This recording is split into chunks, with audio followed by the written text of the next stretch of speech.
Nerd or Not is the official podcast of D12 Games, d12games.com. Welcome back to just our second episode of Nerd or Not, the official podcast of D12 Games, d12games.com. That's spell out the word 12. I'm Bob, and that laughing buffoon. I'm Corey. He's got the giggles. Sorry.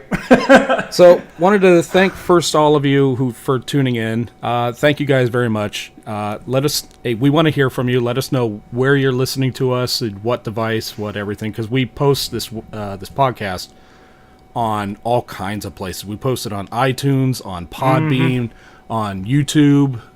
We put it all over. So let us know where exactly you're listening us. God, would it be great if we were getting like correspondence from a prison? I'd take it. That'd be excellent. If you are from a prison, I want to know exactly what crime you committed and how long you're in for.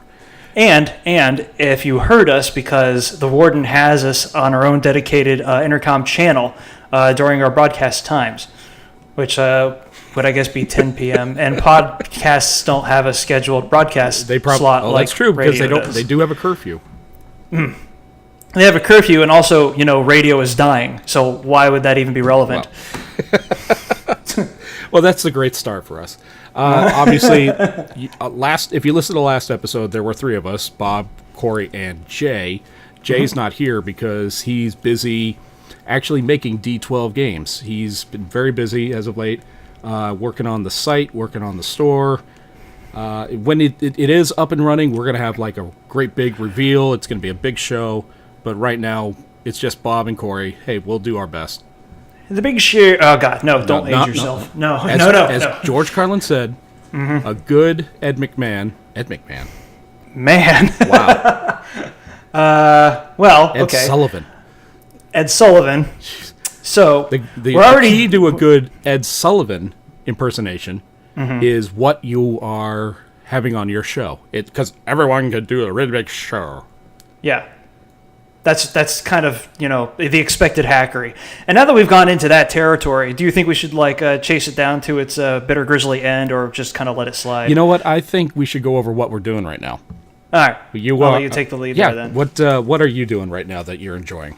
The stuff that's got my imagination in an ironclad grip and won't seem to let go because I got the spurg. Hold on a second. Playing a game, you're watching a show. I'm going to tell you about something that came out this last week called The Deadly Tower of Mother Effing Monsters. Okay. One part of that title is not in it, but I do believe it should be obligatorily added when conversing about this I think I'll follow. Particular game, because it's from a studio called Ace Team, and they're no stranger to weirdness. Their first game was, I think this was their first game. I don't know. This is as far as I understand about their history. Xenoclash, which was a kind of a beat 'em up, but it was a first-person beat 'em up. Huh. Weird for it's kind of unconventional for control scheme. What are you playing it on? Oh, definitely Steam. So here's the idea. Basically, not a Diablo-like. It's not heavy on the multiplayer, but it's a top-down sort of a brawler, and a little bit in the vein of Freedom Fighters, if you remember how that jingle went. The whole idea of it is that it is based around traditional B and Zeta movie tropes and cliches from the 1950s and 1960s. Think about hard sci-fi, Ed Wood. There was a lot of bad sci-fi then. I forget the name of the movie, but I still remember a big gorilla suit with a 50s space helmet. Oh God, what was that movie? Anybody knows? Give us a shout out on the tweet at D12 Games. It's funny. It's funny that you mention that, because there is actually a shout out directly to that. One of the bosses in this game, not to give too much away about it, but is a giant gorilla in kind of like a chintzy looking cardboard metal skull piece or something like that. I don't know. This sounds a lot like an unfinished cutscene from God Hand. I can tell you right now that if you dug God Hand, this is definitely something you're probably going to enjoy. All of that cheese is there. All of the inappropriate humor is there. It kind of plays off of sensitive socio-political issues from the time. And this is kind of undercut by the fact that half of this game, not half of it, spots of the game are narrated over by an invisible commentator, the director of the film, and the person that he like talks off of, who is the director of the DVD. The veneer of the game is supposed to be that you're watching a DVD of one of this director's older science fiction movies. Yeah. And he's telling you how all these things came about. But of course, because it's a game, he has to commentate, or he has to provide live commentary. And if you're looking for something to compare this to, it's kind of like how the narrator worked in Bastion, where, you know, the character in that game would go around smashing boxes, and folksy Jimbo with a banjo would be like, and this boy's just beating all kinds of shit up. This guy is like a really full of himself, sort of a studio director at the time that thought of himself as like a huge auteur. And in my opinion, probably the most fascinating character in the game, because, you know, all the other characters, especially the guys that you play, are just, you know, cliched ciphers. They're actors playing someone that they aren't. And it goes into all sorts of like really interesting and amusing representations of meta, which has become like a big thing in video games in recent years, kind of like pile driving it home to its logical conclusion, more or less. But aside from that, it's really fun. You get all manner of like ray guns and esoteric looking melee weapons and stuff, and the presentation is all there. Is it kind of like, well, I hate the term because it's so overused, but is it kind of like steampunkish? Ray gun Gothic is what you're going to be using for here. If you're a big old art douche like I am, and you kind of spend a little bit too much time in like graphic design books and stuff. Corey, the name of the show is Nerd or Not. You're an art nerd. Okay, well, not the right kind of art nerd. Okay, so you're not. I'm not the crawling up into a museum and making a good show of knowing what I know kind of art nerd. It's just, this is crawling into a coffee house and then having more than 5 people want me to be ejected from it kind of an art nerd, because I'm just telling you all sorts of stuff that you don't really want to hear about. And what you're not going to want to hear about right now is the difference between Ray gun Gothic and steampunk, because by God, I will fucking tell you. Or, as it is known in other circles, Populux or Googie. All right. Right. So that sounds cool. It's a game that's fun, and I can't stop effing smiling at it when I play it because it's so goofy and self-aware. Okay. Yeah. Well, that sounds cool. What I'm into right now, I was playing Luigi's Mansion Dark Moon for a couple of weeks, and just thoroughly enjoying that. Do you suck? Do I suck? Do you suck? You suck, don't you? I suck. All them ghosts. I suck. Just getting them all up in there. But that's as of about 24 hours ago, when Jay introduced me to Star Trek Timelines. Wow. And I saw that happening. Yeah. Well, because, you know, I'm out loud and proud Trekkie. Right. And you had an almost incurable Marvel. What's the name of that one? It's the Marvel game on Facebook. It's a browser game. Yeah. I forget what's called, but I played that for 3 years, constantly every day. Played it. Yeah. And this, you know what? This is gonna fill that void, because after a while I was like, this is never ending. It's stupid. I'm talking about Marvel. Yeah, it just went on and on and on. They just people who there were microtransactions, which I think are the worst thing to ever happen to video games. You're not the only one. Yeah, and people would just upgrade their character with money, and there's like, well, I can't beat him. Why should I even bother trying? I didn't know a whole lot about this Marvel thing because I tend to avoid like in browser sorts of games, with a few exceptions. There's a P2P in this? Yeah, there's a normal storyline where you can up several characters, get more characters, level them up, and so forth. But once a month, they would have a tournament, and the highest level characters would get this great loot. But that's ridiculous. Yeah, the people who were putting money down to up their character would get all the loot, and I would start the tournament like, hey, I'm in the top 50. The very next day, oh look, I'm in the bottom 50 of 2 million people playing. No, see, the thing is, I thought the standards with free-to-play sort of games had shifted in order to court the player, or at least retain the player. There's a game I play on the phone called Monsters Ate My Metropolis. It's kind of like a card battler game. You're a kaiju. You're an adorable kaiju, but kaiju nonetheless. All kaiju are adorable. It's in the right perspective. In the right perspective. I don't know. I'm still really on the fence about Mothra. That little beastie humps way too many things for my liking. You know, I'm comfortable around kaijus just kind of just wrecking shop and toppling a skyscraper or two, as long as there's like minimal human casualties, of course. Yeah. Mothra's just like, look, I'll get to the destruction and mayhem in a little bit, but I'm going to hump me the skyscraper first. That's a kink I can't quite understand. So, for the most part, okay, I'll concede. Kaiju are pretty huggable, especially when they like grab you and squeeze you to death, because you have no choice. Anyway. Even the ones from Gamera were kind of cute. The one with the blade for a face. Who was that? You're the kaiju person. That was a Gamera movie, wasn't it? Yes.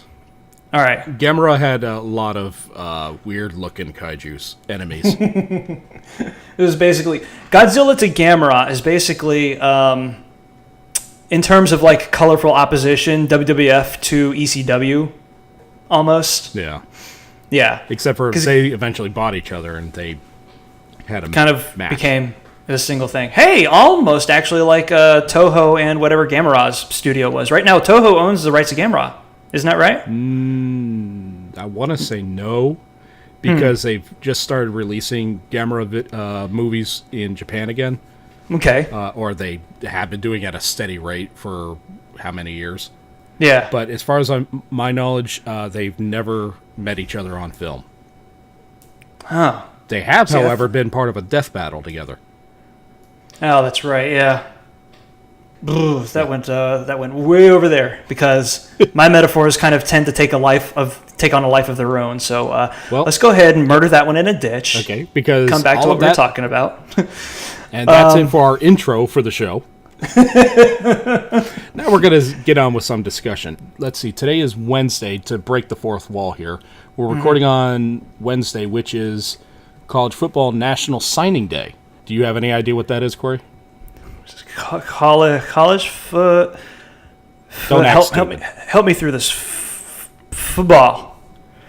Is this what we're talking about? Yeah, I know. You're not. All right. You're not. No, is this? I feel so sorry for you right now. I mean, that's the okay. Well, I'm gonna try to remember how. No, we did this in the last show. I'm gonna go past that. Never mind. Thank you. Well, anyway, today... Tell you what. Yeah, today was National Signing Day. The number one player went to Michigan, but the overall, for people who are interested, like Michigan, Penn State, Stanford, Texas, and Florida State were the top teams to get the best talent of high school players. Okay. Well, I can bring this kind of perspective to this at least. Can you... which beer bottle was signed to which team for the thing they do once a year where the beer bottles play football? Bud Bowl? How's Bud Bowl? How long has Yes, been a Bud Bowl. Bud Bowl? I knew that there was a very high tier sponsor associated with this one event. Right? You know what? Segue. Because this Sunday is super. Well, you know what? We can't say that. So how about we call it Super Monkey Bowl? Can we call it that? Super Monkey Bowl? An emphasis on the word monkey bowl? Super nice try. Because we can't say those two words together. You can't say them like in a joined together? Or like, does it still count if they're in the same phrase? The parent company will come down on just about anybody who says those two words together. So, I'm pretty sure opinions have already been offered about that, but there's only so much you can do about it now. Everyone just calls it the big game. The reason that this continues is because people watch the damn thing. Nobody really takes any action against the offending parties for locking that particular combination of words down. And we yell a little bit. We raise a can to whoever it is that made this idiotic decision, filled it with pennies, and go, bad corporation, bad. And then we just kind of go along. And we're like, okay, well, the Super Bowl's on. I guess it already happened. But you can't say it. All right. I'll have to bleep that. Oh, can you like do a censor bleep, like I'll the hard shit? I'll see what I can do. I love that there's just like fucking shit dicks and nothing but the 7 dirty words. That's Kibo fine. Bally Joxford, doo doo boat, whatever. But you can't say monkey. Super. You did it again, you dick.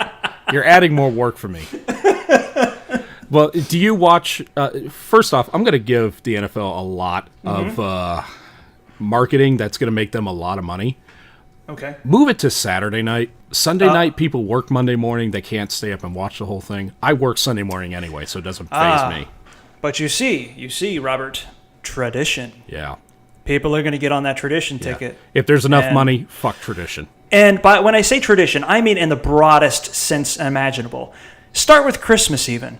Tell me in any way, shape, or form that Christmas makes sense from any sort of a rational level to you, and I'll give you a... You know what? I have a really good example. Okay, we did it yesterday, actually, where this whole country tuned into something that if you were to just describe it to aliens who were learning about the human race for the first time, they think it's some kind of pagan ritual, where we go to this town in Pennsylvania, we pull a rodent out of a stump, we put him to our ear, and then he gives us weather advice for the next 6 weeks. I got to tell you, I'm thinking that the rodents probably have a bigger problem with that than aliens would. The groundhogs, particularly the ones that didn't get picked. Because how do you think they groom themselves for this one moment every year? But you know what? At least they're not like the turkeys that don't get pardoned on Thanksgiving. President just walks up, sees like a whole ocean of turkeys, like, that one. That's true. The rest of you, get on the dinner plate. That's true, because even in a worst case scenario, Phil sees a shadow, and what happens? He goes back to sleep. Turkeys, the ones that don't get pardoned, become poo. That's probably why they're all nervous. Yeah. Just their heads jerking around a lot. It's like, what's going on? Where's the knife? Where's the shotgun? Where? We've got to be like the turkey's most menacing predator, right? Like in the food chain, what chases after a wild turkey more than we do? Golden retrievers? No. Panther? Yeah, I guess. Dude, I don't even know what panthers really eat. I just kind of thought that they... Turkeys are indigenous to North America, right? They're not found anywhere else. Thank God this isn't a nature show. If it is, I hope it's narrated by Snoop Dogg. Have you seen those videos? No, I don't know what you're talking about. Oh my God. There's a series of videos, you're going to go find it now, where Snoop Dogg... Snoop Dogg... Professor Snoop Dobbs here. Yeah, Mustache. From Mustache. I think it was like Conan or Jimmy Fallon or some late night show took Snoop Dogg and had him watch a couple of clips from like Discovery or some nature show, whatever. And he's watching like these muskrats chase off a crocodile. Okay. And he's like, "Oh, did you see that shit? They all scared him off. Oh, fuck." It's the funniest thing in the world. So, is this essentially the kind of like a redux of ICP and magnets? But funnier. Electric Boogaloo? Oh, okay, right. I didn't have enough time to laugh at those back in the day because I was spending a little bit too much time kind of feeling bad for them. Not in like that sort of pitiful, condescending sort of... I understand where they're coming from. A little bit, you know? It's just that I wouldn't have, I guess, expressed it in the way that they did. But you put a couple of magnets together. I'm pretty sure... Touching territory that just makes me slap my forehead. It's... I don't know. I mean, there's a reason that we found them so fucking fascinating when we were 6, 7 years old, right? Not that we have a better excuse now. We were still developing intellectually. Yeah. Because you and I, when we were 6 and 7, was like, "Oh, Voltron, yeah." Well, that's fine. Yeah. And then later on, of course, we became mature, air quotes, enough to realize that Voltron source material was something altogether completely different. Oh my God. Go Line is so awesome. I haven't watched it yet. Shh. Okay, no spoilers. But remember, if you find yourself in a Radio Shack, I mean, I don't know what part of town you're going to be in order for that to happen. You're going to see... If you find a Radio Shack, you're like, what the fuck is this? There's a Radio Shack right up the street from me. I'm not even shitting you. It's open, wow. Yes. And the way I found this out was that I had to go get my hair cut. And there's a Radio Shack right next to the fucking barber. I thought you went into the Radio Shack for the haircut. But I will tell you that the calling, because I saw those two words next to each other. And they're still legal to say out loud, Radio Shack. As a matter of fact, I'm pretty sure they want you to do that. Yeah, they want you to come out and say, radio, they want you to yell it from the mountain, Radio Shack. Right. And I saw that sign there, and I was like, God damn it. There's going to be a bin of magnets right in there. I know there is. and I had something to do at home, but I totally would have fucking blown that off if the magnets were a sure bet. Because you find a pile of magnets, and you could be 70 years old. You could be 70 years old and working at NASA when it was well funded, and see a pile of magnets sitting in front of you. You're like, I'm gonna fuck with these so much. Yay! Look what I did. I'm gonna stack all of it. Wait a minute, this one won't attach to this one. Hey, there's like a soft, invisible thing in between these two.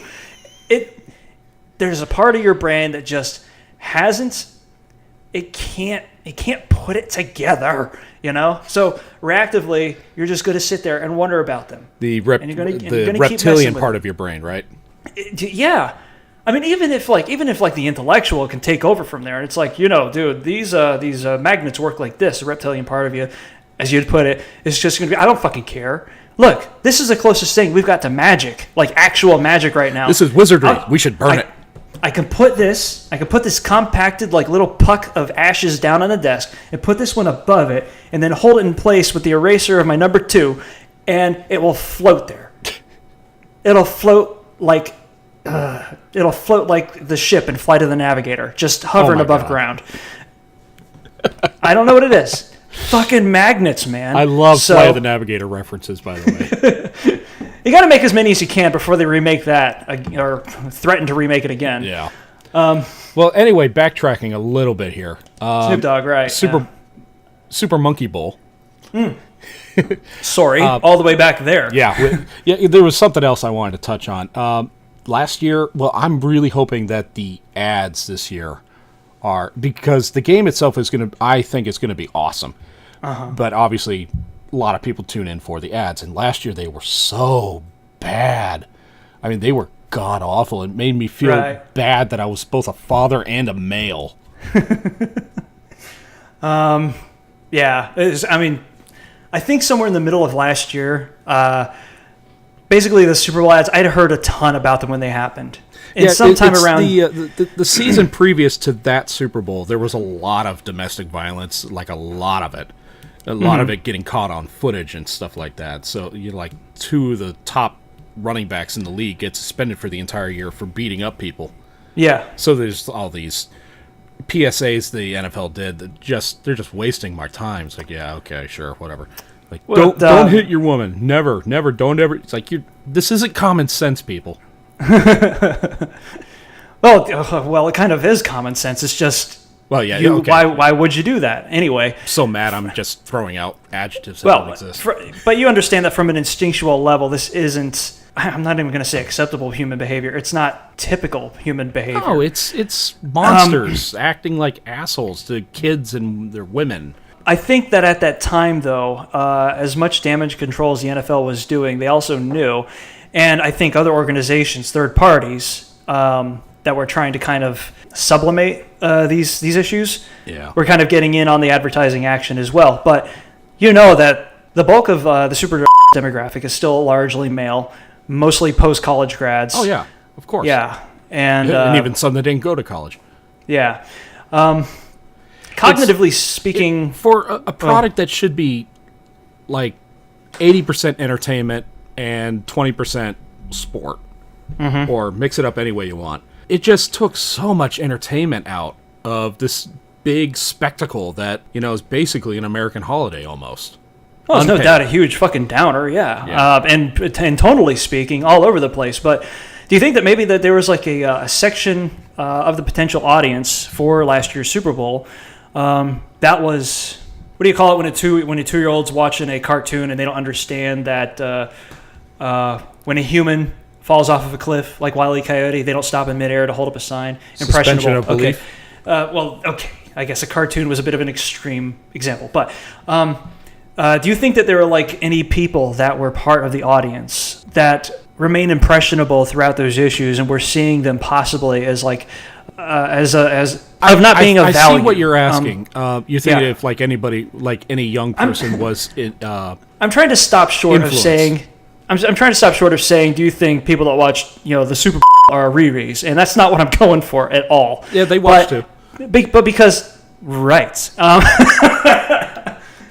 But because there was so much of it happening at that point that like we are becoming sort of like desensitized to it. Most of this marketing was kind of like a blunt force trauma of like a reminder that this sort of shit does not happen on the regular. And it is, as a matter of fact, the result of like something gone badly off the rails. This isn't typical, not only just for athletes, but for humans, period. Right. And they were trying to like overturn that. I'm pretty sure I'm trying to get to some point here. And well, I'll say it like this: that a lot of people have the perception that the NFL is full of felons and domestic abusers. When it's not. I mean, there's probably more domestic abuse going on with people that you work with than in the NFL per capita, because the NFL does have a lot of good guys. It's just what they do never makes any press. Yeah, But that's true. if Because a guy smacks a girl in the elevator and drags her out, that's going to get played over and over on the news, on TMZ, on websites. There's a lot of everywhere. theater to it, and people don't want that sort of an association to their own interests. And of course, it's obvious why they wanted to kind of like rebuff that sort of an assumption about football players. But the thing is that it is like it's an outlier occurrence as well. And I think that in pushing it that hard, like I remember the boy commercial. I remember hearing about it. Holy shit, what a downer. You're talking about the kid who'd start off like, this is where I went to school, and this is where I played with my friends, and this is where I would have tugged it for the first time. If only my dad hadn't killed me. Yeah. That sort of stuff, of course. Every kid should live long enough to have his first tug.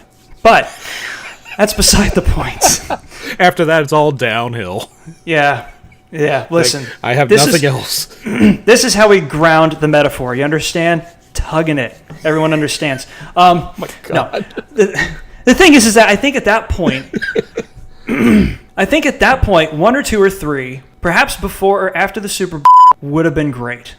I think that a more earnest attempt to sort of to address those issues without beating you over the fucking head with them, because that's what it sounds like. That's what it sounds like happened. Yeah, I think it was one of every 4 or 5 commercials. It was something along those lines. This is why I was going to say that, like, contextual or diegetic, is that the right word? I think that might only refer to, like, music. Basically, better representation of more people in these sorts of commercials, these live action spectacles. Jesus, what happened to my words, man? Don't use big words. And basically what I'm saying is that, like, when you're forcing people to like crash headfirst into these issues, it just reminds you of like all the negativity that had occurred before. It's nice to make people aware, but I think that a better effort would have been orchestrated in a campaign to create commercials or entertainment that include more variation or more diversity. I know that word, unfortunately, has kind of taken on this like weird connotation over the last year, and that's kind of sad because of the people that abuse it. Right. But if that was there, nuclear family situations in those commercials, or just humor that like steps way far the fuck away from anything having to do with domestic abuse or whatever, and a lot of who are the victims in most of these situations, women and children. Commercials that were headed up or centered or focused on women and children would have done the job just fine, because if somebody sees that story in the paper the next day after watching the Super Bowl, they'll remember these campaign specific commercials at the end and the beginning. Hey, this happened this year. That's not supposed to happen. Remember, football players don't do this regularly like most normal people. They'll remember that, but they'll be talking about all these other commercials, scrimmed over the fact that this ugliness is there. But that ugliness, it's not typical. Yeah. It's not accepted. Nobody of sound and conscious mind accepts it. I'm just hoping that, like I said, that this year's... And because I think there's like somewhere around 6 movie trailers we're going to see, different movies. Yeah. I'm anticipating like really, really good ads this year. And, and the game is going to be really good. That's what I'm anticipating. I think it's going to be Peyton Manning's last... Do you know who Peyton Manning is? I've heard. Wait, he sells Colts. pizzas. He's Colts, right? He's with Broncos. Was he with the Colts? He was with the Colts. Okay, that's where I lived up. I lived up there for a little while. Yeah, you Okay. lived in just outside of Indianapolis. I think you already. Well, he might have been there when you lived there. But let me just, before we continue on to some other stuff, I just want to say I am so proud of you right now because you have actually said to my face, "Football sucks balls." What? Knowing that I love football and I played it for a good chunk of my high school life. When? This I know was we've a few got years ago. I don't remember what the situation was, but I remember you saying that directly to me. I was like, wow, okay, I have no retort for this. All right. If I didn't honestly mean to. It just kind of fell out. But obviously this is recorded, so you're going to have proof, and I can't dispute it, honestly. But I didn't mean to put it like that. Yeah, you did. I didn't mean to put it like that because I understand how it feels when somebody like kind of drops that in my lap. Like, hey, I'm what's a thing that I do that a lot of other people can't get into? Reading about magic or no Legos. Actually, I had some dude like tell me like face front that like Legos are ridiculous and they're for kids, and it's like, well, he's an right, idiot. but yeah. But I know how that feels. All right, I didn't mean to put it like that for sure. No, so, obviously it wounded me. No, you're fine. Well, okay. I've moved on with my life. You should too. How about this? Football's not my thing, and I think it's not my thing because I just can't read it, and that kind of frustrates me at times. No, and because it's so popular and it's something you're not into. I can totally understand why it's a complete turnoff for you. Yeah, but there's no real like justifiable reason to be like I hate football because what the fuck has football ever done to me? Except for when I lived in Indianapolis when the Super Bowl was there. That was football taking a few shots at my ass. Oh, my God. I can't Whether believe intentionally you lived through or no. Yeah. I remember sending you texts. It's like, Corey, get out. Yeah, I remember being on the bus in the middle of town and being hot. No, wait. In January. No, not in January. That was something else. No, actually, it was kind of pleasant in January because I just sat on the bus and it was nice. All right. Well, anyway. Are there any sports you are into? I watch hockey. I know there's nothing you watch religiously, but is there, like, what can you attend? What can you watch on TV? All right. We're not counting theatrical sports, right? Sports entertainment is what they like WWE? call it. No. Lucha Libre, wrestling, whatever the hell. Sure. Outside of that, I've been watching. We both you acknowledge, just mentioned Lucha, and it reminded me. I've been watching Lucha Underground, which is so good. You just reminded me that I haven't hooked up my effing box yet. God damn it! I've been saving the episodes. You can watch them. Okay, good. Thank you. Which makes me feel double shitty about saying I hate football. Right to you. So okay, we understand that that's not the same thing. I will watch. I'll watch hockey. As in attend or just watch on TV? I'll do both. We've gone to several hockey games together in the past. You know that. Solar Bears, the Jackals back in the day. Oh, I love when the they were Jackals. those were great. I'll tell you. Minor league hockey is like the greatest thing on earth. And I would prefer to do roller hockey versus minor league hockey. For some reason, those guys put on a much better show. And without, all the fisticuffs and whatever else. But aside from that, basketball is just running up and down the court. Football is running up and down the field. Baseball. I was so turned off by baseball last year. I couldn't watch anything. I'm kind of like that with the NBA. I was a huge Orlando Magic fan. Yeah, I remember that. Yeah, and then Shaq left. That hurt. Yeah.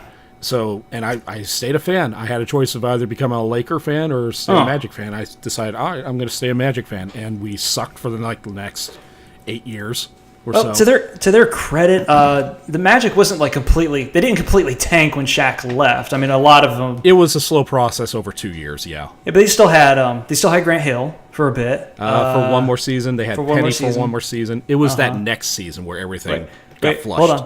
Hold on. There's the one person listening to this going, hey, wait a minute, I thought you didn't know anything about sports. Yeah, but I lived in Orlando for a long time.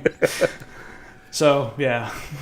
Yeah, and then we got Dwight, another future Hall of Fame center, who the team just let him go for almost nothing. And after that, I was like, I'm done. I am so done. I not just with the Magic, but in NBA in general, because the Magic's upper management, they don't seem to care. It's like we're collecting the tax money at this point. that, and the show was just undeniably over. Who was coaching for a good long time? Brian Doc. Hill. Doc something? Doc Rivers was our coach for a good year or two, and then we got rid of him. You know why I didn't want to say Doc Rivers? Because I thought I was getting him crossed up with Bob Rivers. I was like, no, you're confusing him for the guy that writes funny Christmas tunes, dude. Yeah, and he comes out, all right, I'm Santa Claus, whatever. Right, so it was Doc Rivers, and he was just kind of phoning it in for all the years that he was there. He's actually a really, really good person and a really, really, really good coach. I'm not calling him a crackhead or something. No. It's just that he had a bad team and he couldn't win because, if I gave you shit, you can't make that into a cake. Yeah. All right, so anyway, here we are in February. We haven't done an episode since November because, some of us have families and there's holidays and then there's, I got to build the store, I got to build the store, I got to build the store. I can't really hold a show myself. Yeah. Otherwise, it's just me, like, hammering furiously at like an old Selectric typewriter, being like, so this is what the government thinks they can do to me, see? Yeah, well, and then I, like, have somebody do a sketch of me wearing shades and a hoodie. I'm not just the Unabomber. I'm the Milady Bomber. Oh, my God. What the fuck? Okay. So, I can't believe Jay just missed that. Well, anyway, Jay gave us our blessing, said, you guys go ahead, do the podcast, and I'll keep working on the store and the website and whatever. So let us, since it is February, and most people do these things in January or late December, let's do a recap of some of our favorite things from 2015. Before the end of the world, as described or predicted by Ghostbusters 2, if you haven't heard that shit yet. Yeah. But, continue. All right. Well, 2015, name a couple movies that you really enjoyed last year. Mad fucking Max! There we go. Oh, my God. I can't believe... Okay, before my brain just leaks out of my ears. I didn't really give a shit about the Mad Max stuff. I mean, I did when I was, little, and it was cars, and I thought it was cool, but nothing groundbreaking. As far as production design went, it was groundbreaking to me in that way. I mean, like I said, when I was a kid, I wasn't able to define shit like that for myself. But when you get older, especially if you become a film douche for a couple of years, this is why Hitchcock shot rope like this and all that other stuff. You realize that as far as staging and guerrilla filmmaking went, Mad Max it didn't care about breaking down a single wall. It wanted to break down as many as it could, mostly in order to satisfy the budget. And that's what you want to do when you're a producer. So, right. Talk about the effing movie for miles, because when it came out, I spurged hard on that crap. I don't remember Mad Max being this interesting. Oh, it wasn't. It's just this one movie. It's just this one's really, really good. Just this one was really amazing. I didn't see a lot of movies last year, because family and there was a budget issue because it's not cheap to go to movies these days. It's like $10 just for a matinee. It's a fringe luxury now, which is really sad, as somebody who wanted to own a movie theater at one point. And I'll help you with that dream one day if we ever come across the money for it. It's going to be a non-profit venture if it ever happens. I'll tell you that right now. I did a lot of Netflix and a lot of Redbox this year, except for a couple. AntMan was much better than I was anticipating because after some of the things I heard with the director going, with Wright, yeah, and I was anticipating this is going to suck. This might actually hurt Marvel, and it was actually pretty good. I enjoyed it. I don't know what do you know what the critic rating or something like that was? Generally favorable. Okay. I don't like to put too much stock in the Metacritic. I like to ask around. There were a lot of cinema diehards that also kind of didn't take to it as readily as the general movie-going audience did. So people thought it was supposed to be, a funny movie. It was a funny movie. I think people were expecting it to be a funny movie, Shaun of the Dead or something like that. And I believe that a lot of was not the entire movie like Shaun of the Dead was, but there was little bits, little samples. What I'd heard is that a lot of Wright and Cornish's script kind of hung around as well. Peyton Reed was in regular, not regular correspondence, but did keep in touch with those two throughout production of the movie without letting the rest of the studio, the higher ups know until it was out. Because there's a lot of those very, what's that trilogy called? Cornetto-esque touches to it.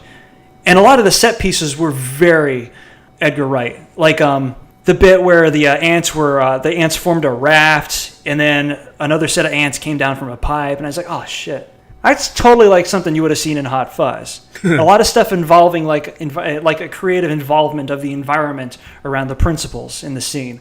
I thought a lot of that part of the movie drove it forward, and a lot of the character building in it was what kept it from going too fast, too insane, and kept us. It didn't kick us out of our seats. You know what I mean? Mm-hmm. So I'm a pretty big believer in the whole idea of like throttling a movie, which is why I like fixed camera car chases more than moving camera car chases.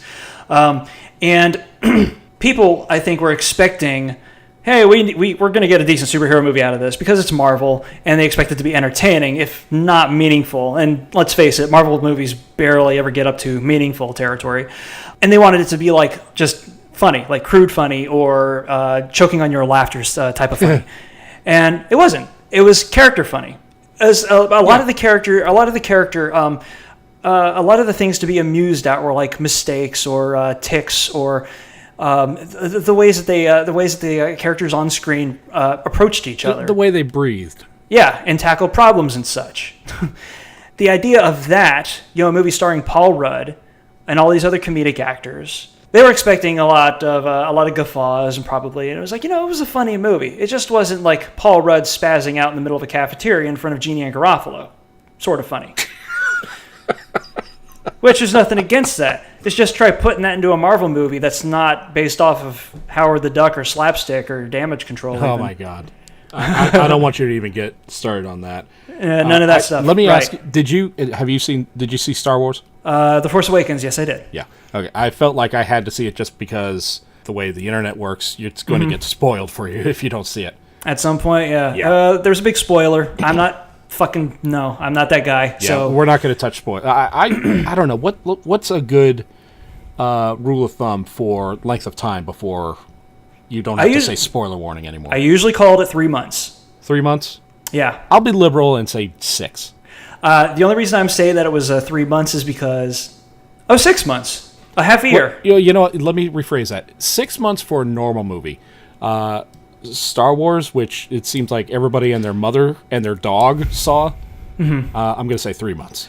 Here's the thing about being a nerd in spoilers and a project of that caliber. You've seen I Love Lucy, I take it? Of course. All right.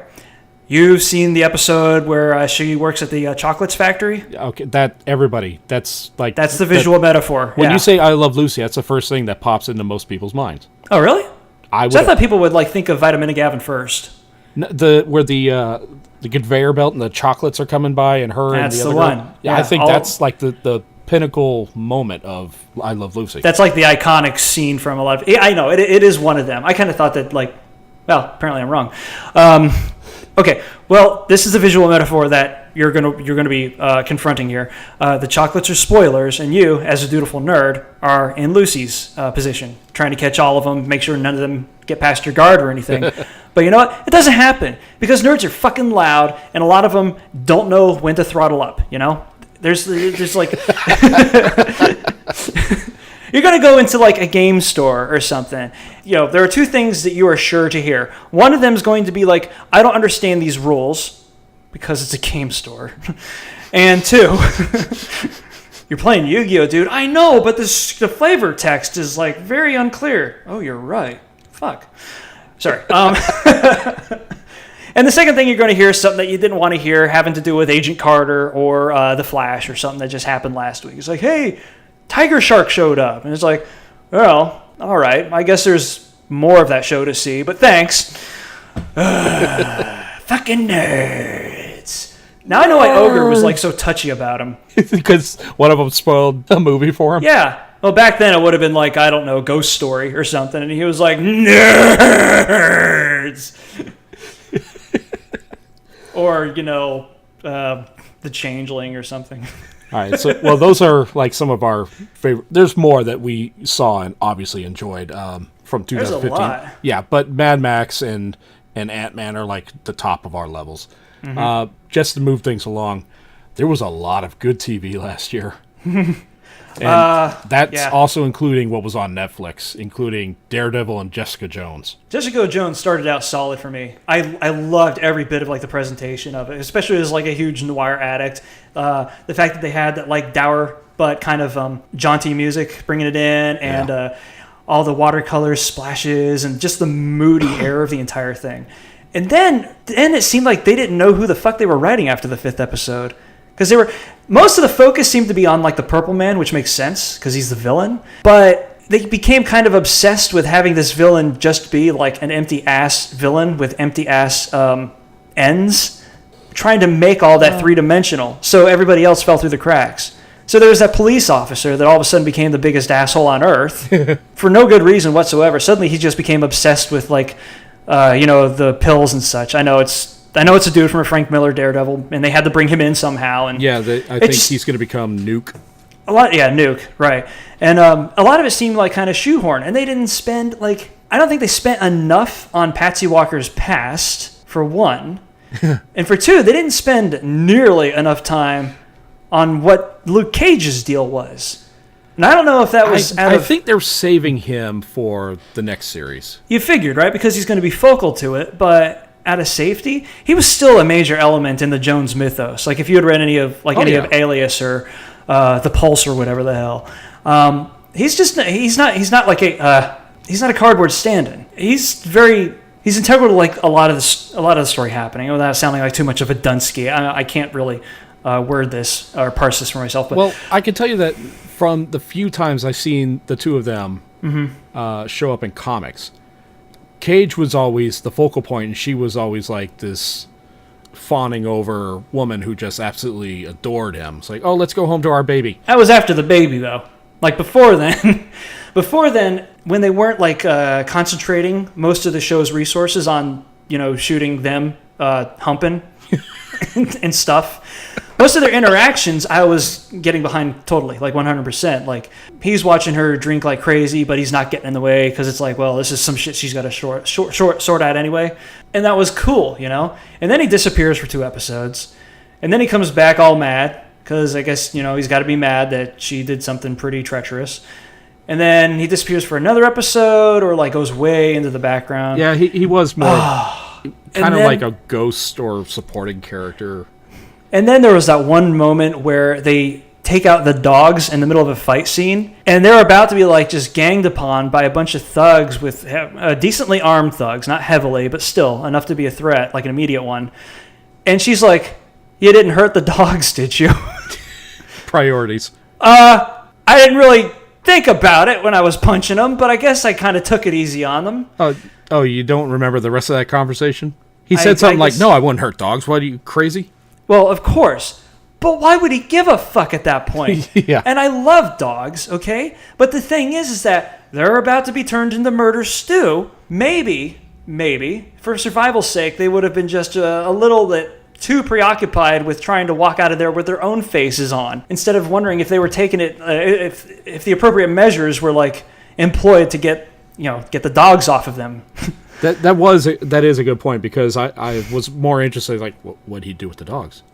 Did he lock them up in a closet? Where are the dogs? Here's what I want. I am worried about the dogs' well-being. Yeah, forget about what's happening now. We want the. You guys are about to get bludgeoned to death. Where are the fucking dogs? Listen, get camera 3 on the fucking dogs, okay? That's where we're invested now. I think this is what I like to believe happened, because I want to think that things got to this level consciously with Luke in order for him to keep this in mind. He said, "All right, here," and then he just like doffs out 3 milk bones. Nah, fuck milk bones. Meaty bone, the quality shit. Dogs are happy. He's proud of this tactic. Nobody gets hurt. Dumps out like a whole box of them. He goes back to the person that he's banging to brag and impress her a little bit. I don't hurt dogs. Just thought you should know. You mentioned the character Patricia Walker. Hail K. Yeah. If I could give an award, I would give it to the actress Rachel Taylor for hiding her natural accent the best. She, if you've seen other things she did, she has this super, super rich Australian accent. Huh. She was the girl from the first Transformers movie. I don't even remember. Okay. Well, if you'd seen anything else that she had done, it's just like this straight out of the bush accent that in the whole time I'm watching, it's like, oh yeah, I know who she is. She's using an American English accent. To her credit, she kept it hidden the entire time. I was just waiting for it to spill out every once in a while. Which is kind of funny because in the comics, isn't the Purple Man domestic? Or American, I guess? Could not tell you that. Huh. I don't know, but I will say that given the writing material, what they, I mean, obviously they're not going to have David Tennant walking around with purple makeup on. Because that'd be silly. I meant like as far as nationality went. Yeah, I know. Right. It was in the end of like kind of keeping it partially grounded. I was getting frustrated, I think, by the third time they captured him and he escapes. Like, come on. Yeah, that was pretty dopey. And then she kills him at the end. Spoiler, I guess. Yeah, whatever. that was the other thing. You knew it was going to happen. It's been 3 months. You knew it was going to happen from the 4th episode. And you were like, it was kind of one of those vibes that you got, like, maybe they're making it feel like this so that she, like, I don't know, kind of like tries to redeem or tries to turn over a new leaf and get past all this and, you know, not kill him and then, like, be the hero that everybody else thinks she is. And she's like, fucking no, I'm going to kill him. I'm just going to do it. We're done. Shoves him back in the TARDIS and fucking blows it up. Smashes a side of Jack on the side, pisses on it. It's like, you know what? You know, that was Gallifrey, psycho. That was a nice little surprise for me because I didn't know he was in the series. Yeah, and I wasn't paying attention to the opening credits. I was just listening to it more so. He was his inclusion in Jessica Jones was what kind of got me to not read anything about upcoming Marvel projects, and unfortunately, we already know about the Punisher happening. But what would have been great was to come into Daredevil season 2 fresh, without any prior exposure to it, and just like the Punisher shows up, you will see a dude screaming in a Papasan chair watching Netflix when that happens. Yeah, because you don't really see him until the 2nd or 3rd episode. Yeah. And the first time you do see him, it's just his shadow over his shoulder, and she's thinking he's there. Mm-hmm. And I was like, boy, he sounded awfully familiar. I wonder who that is. Don't blink.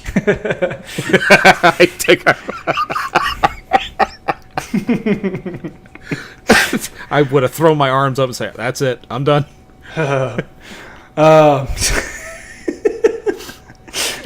Speaking of doctors, man, every time Capaldi's in something now that's not Doctor Who, I'm going to be the happiest bitch on earth. I want Peter Capaldi to play Doctor Who forever. Yeah, it's just been like even his introductory season up and down a little bit, and I can admit that I kind of thought I don't like it when both the times that Moffat has introduced a new Doctor, he's kind of done it at breakneck speed, and it kind of made sense with 11 because he's supposed to be the younger Doctor and. His thing is running, and after a while, you didn't know this right away, but Capaldi's thing is like falling out windows apparently, because he does that a lot. But Capaldi was more, he's not sneaky, he's not even larcenous really, but there is a scene that takes place in the first episode, in the episode of his first appearance where here's the dinosaur, he's gonna go pursue the dinosaur. Walks out of the door in his bedroom, and he's like, oh, doors. Oh, that's not me. This is boring. He climbs out the window, climbs down a building, and commandeers a stagecoach in order to do so. And that was like his thing. I think that like the breakneck speed of introducing the 11th Doctor didn't really fit with this dude. A guy who's very good at planning, but very good at improvising as well. Yeah, and I think that... go ahead. I realized we were in for something different when his regeneration went differently than the last two. Yeah, he... Because it was very abrupt and like, oh my god, wow, I was expecting like fire, flame, and fanfare. It was just like, hi, I'm the Doctor. Where the fuck am I? Hello! Who the fuck are you? Oh, you hoity-toity. You call you a companion. These are our best Peter Capaldi impersonations. I apologize profusely. Hey, at least you got the right region accent. If it was me, I'd make him from India. and that's why your accents are the best. No, I've enjoyed Capaldi like in stuff that I've seen him in up till his reveal in the Doctor Who special that one day. I was over at your house. You remember that? I was like, holy shit, it's that guy, and I didn't know what his name was. But I knew him as the foul-mouthed dude from In the Loop or In the Thick of It. And he had a couple of guest appearances on Peep Show, which was pretty cool. And I know you've never seen that. I'm going to get you drunk enough to watch it one day, though. And, of course, everyone recognizes him from the Fires of Pompeii, et cetera, et cetera. Yeah. You're familiar with this guy, and you're comfortable with him. And I love that they actually made a reference to that. Oh, with the Fires of Pompeii. It's like, why did I choose this face? I love that they did it because the one thing I wasn't liking about his Doctor in the introductory season was that he was super callous about a lot of the deaths that he was venturing. Like, there was too much human collateral, and it's not a very doctor-y thing. And that's true even for, like, the first Doctor, who was a dick. Like, like a fucking colossal... Yeah. I think Doctor 6 or 7 were also dicks. 7 was a bit of a schmuck and kind of manipulative. I'm not too hard on him because, to be honest, he kind of went out like a bitch in the movie, and it's like... I kind of like to extend him a bit of courtesy for that. It's like, look, you're not used to Earth, okay? You've been here a bunch of times, but even then, you haven't been to America a whole lot. Muggings happen. Yeah, he hasn't been to San Francisco since. No, he hasn't.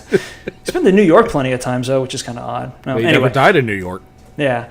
Well, 7's thing was that, he was snooty. He was manipulative. 6, I haven't seen a whole lot of 6. From what I've heard, he's like a fucking psycho, that guy. He regenerated, and then he tried to murder his companion, and I don't know, that seems kind of rude to me. Okay, so also sad news that they're changing showrunners. Mm-hmm. Fuck, I really hate this, that there's not going to be any Doctor Who this year. Mm-hmm. Yeah. At all. Not till the Christmas episode, which might as well be all year long, in my opinion. Oh, it's not like they're booting him out. He's got at least one more season after a year off, I think, in order to round things out. What I'm hoping, and I know we're both afraid of this because there's been some interviews recently that have kind of hinted at it, that Capaldi's going to leave with Moffat, which I don't fucking want to happen.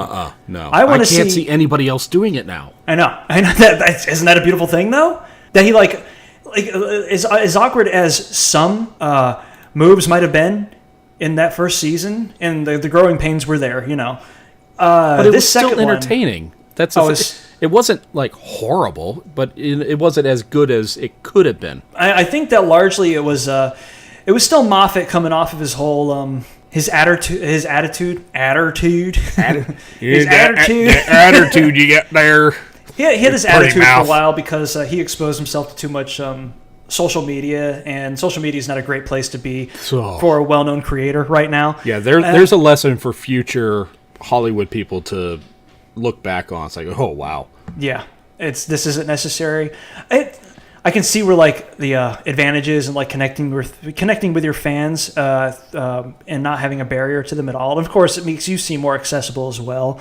But when you're just dealing with that much unwarranted abuse, it's time to call it a day, and it's time to give yourself a little bit of time to stop being bitter about it. Don't go back to work immediately and take pot shots at Twitter and shit in your show because it is so fucking distracting.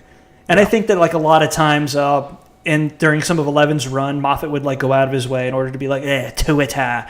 And there was that one dig about Matt Smith not having any hair, so he took a dig at the fans that weren't even on Twitter and talking about that shit. And it seemed like his attention was elsewhere coming out of that period as well. He's I got a new principal now. I got a new scenario.